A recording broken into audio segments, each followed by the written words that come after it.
next topic, and let's talk about this story. Oh, I forgot. I need to close this. Okay, let's talk about this story where we got a little something, a little behind the scenes tea from Delroy Lindo, who was in the new Sinners movie. Which, before I get to what he said, let me tell you, I implore every last one of y'all to get up off your behind. Not right now, because we're in the middle of a show. But if you can, please go see this movie if you can in IMAX or Dolby. I actually went to go see it in Dolby because the surround sound, and I heard that it's not really necessary if you need to see it in IMAX because there was, I don't know, there was some critic that I was watching his review and he was talking about that like it doesn't pop as much.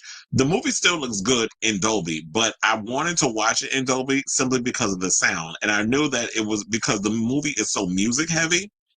There was one particular scene in the film where it's like the music is going through different speakers and it felt like it was passing through me.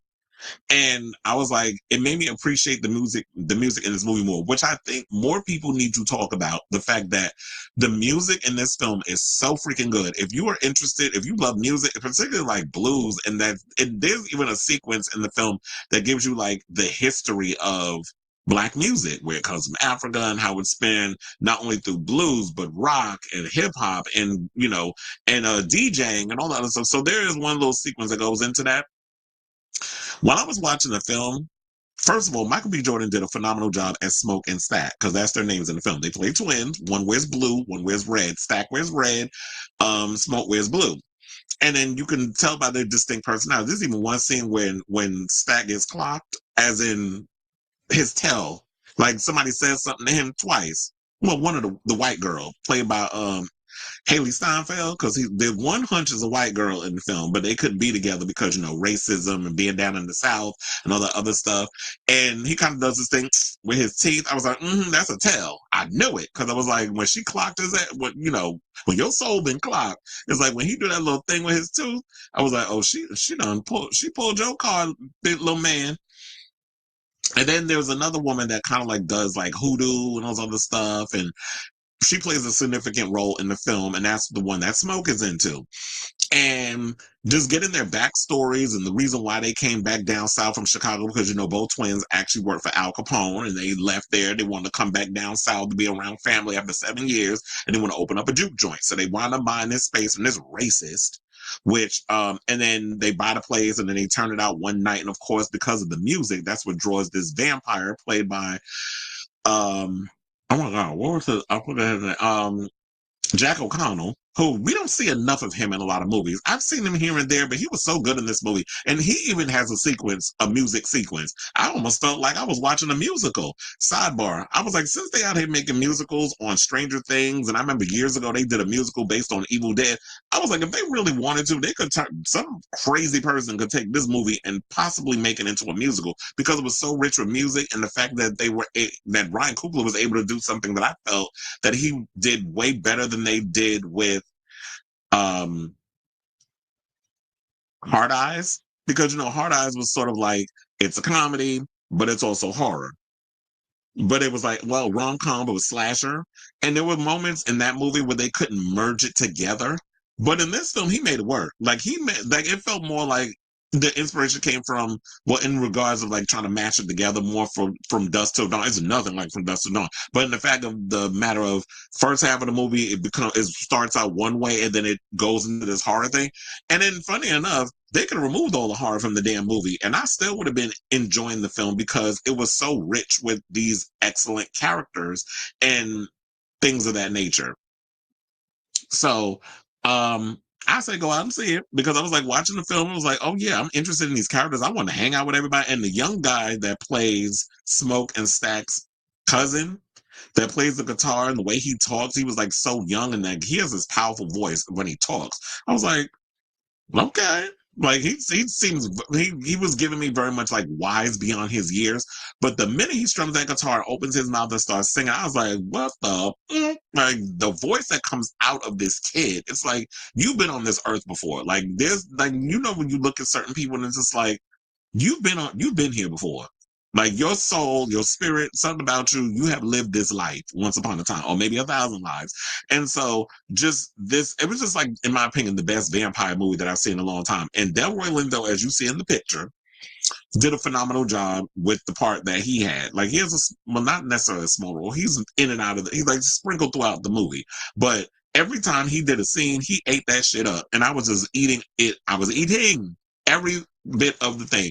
Ryan Coogler, in my opinion, also, I'm sorry, but I don't know. Maybe y'all, I'll go on to say this movie needs to be nominated for Best Picture. That's as far as I'm going with it. That it was that damn good.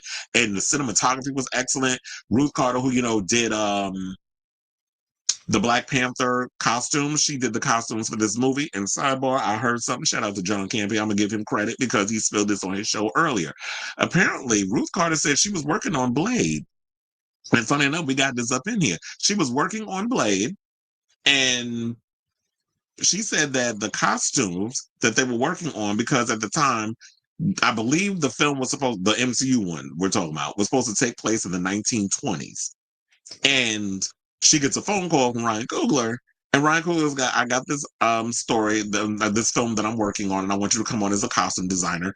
And lo and behold, it's very much like when you watch this movie, it is a film that takes place in the 30s in the South, where people are picking cotton and living on plantations and this, that, and the other, and then vampires and stuff come up in there. So it pretty much plays within that timeline. So it's like she's working on this one thing which has yet to come to fruition, and here she gets a call from Ryan Coogler to kind of work on. So I'm thinking that she probably took a lot of the costume that she was working on from Blade and brought it into this movie, which, like I said, the music was great, the costume was great, the acting was great, the story was great. Everything about this film was phenomenal. I'm going to go see it again on Monday because, I told y'all before that I got a phone call, like my father's calling me, so like that when he went out to Atlanta to go visit my uncle and see his house and everything, he was basically saying like, oh, I want to, they were going to go see the movie last week. And then come to find out, they didn't realize the movie comes out this week. So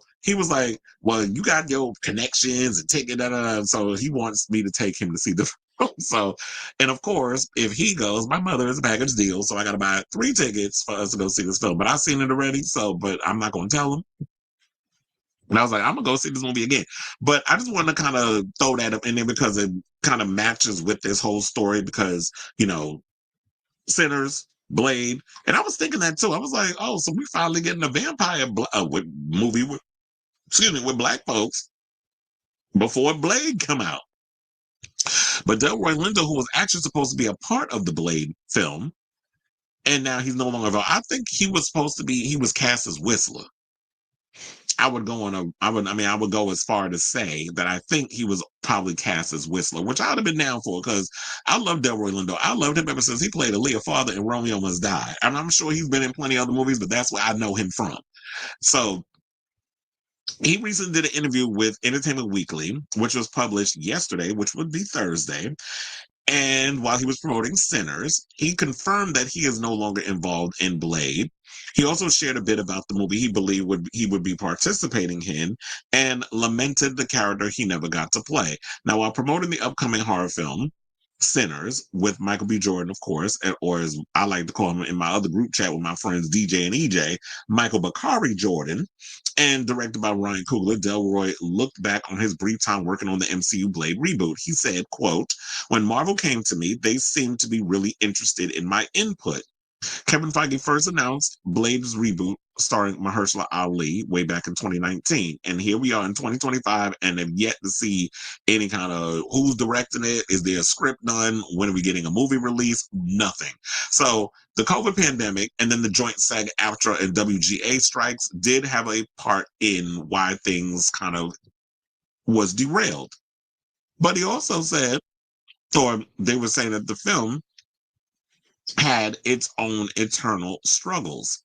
So now he didn't dive too deep into what went wrong, as the actor officially departed the film back in October last year when its release date was pulled by Marvel Studios. However, they did tease audiences by detailing how exciting the early days of the project's infancy were and what could have been. And in the various conversations I had with producers, the writer, the director at the time, it was all leading into being very inclusive. And then he went on to say it was really exciting conceptually, but it was also exciting in terms of the character that was going to form. And then for whatever reason, it just went off the rails. Now, I should point out that yes, Blade has not been flat out canceled by Marvel Studios. However, the film has been shelved indefinitely with no future release date or production deadline in sight. This is usually a death sentence for a movie or show and can sometimes happen even after a film is completed, as fans of DC's Batgirl learned the hard way, but there's still hope for the project. So at this point, I would say, like, look, we lost so many directors. Jan DeMond left last June. Then we had other people a part of it. Bo DeMeo, I remember him saying that he was one of the many writers that came aboard to try to give us a draft of the script, and it just didn't go anywhere. Me personally, I want to see a Blade movie. I love Blade. That opening sequence where they have the bloodbath, which is the nightclub in the look like a bathhouse. Most iconic scene ever filmed in a superhero action movie. That scene will forever be iconic. I also love Blade too because I love what Guillermo del Toro did with that film, where he kind of merged. It gave it more of like a comic book sheen. It didn't look as grounded as the original movie did. That the original film looked like it was pretty much grounded in the real world. It was like a little mashup. It had a little comic booky vibe, but also had a little ground on it. So it had a little extra polish. But I love Stephen Norrington's version. Don't even get me started on Blade Trinity. So we just gonna act like that movie don't freaking exist. And Ryan Reynolds, Hannibal King was literally fucking Deadpool. So it was like, and those stupid lines, cock juggling thunder cunt. Really? Where'd you pull that stupid ass line from? That line still irritates me to this day. I'm like, it's not even funny. But whatever. They went along with it. Ryan Reynolds was giving us Deadpool before he was even cast as Deadpool. Or as I would say, the Merc with the Mouth, because that's his other name. But and then remember, Mia Goth was supposed to be coming in to play Lilith, but we don't even know. Well, that was a speculation. But I don't know what's going on with the film. At this point, I think Mahershala Ali should step away. He's already in his damn 50s. By the time he comes out and makes this movie, he'll probably be Tom Cruise age in the new damn Mission Impossible movie. So, and he's what, 62? So at this point, it's like Blade is a hot ass mess. The MCU don't know what they're doing over there in regards to this film. They're still trying to get their bearings and hoping that Thunderbolts, Fantastic Four, Doomsday, and Secret Wars and Spider-Man 4 are going to actually get the ball rolling again. So who knows? Maybe by 2030 we'll get a Blade movie. Fingers crossed. I mean, look, we had to wait a long time for a damn Flash movie, which I ended up not really liking. It was like 7 years. It took like maybe about as long as the Flash TV series on the CW lasted before we got a damn, until we got like a Flash movie, which was like what, 7, 8, 9 seasons?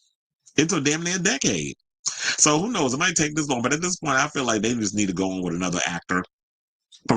I was thinking Michael B. Jordan, but look, he already was starred in a movie where he was killing vampires, and it's in Sinners. So I just don't think that he's a good choice. There's other actors out there. Y'all can pick a Damson Idris or whoever. Y'all can pick somebody else. Aldous Hodge, maybe he could play Blade.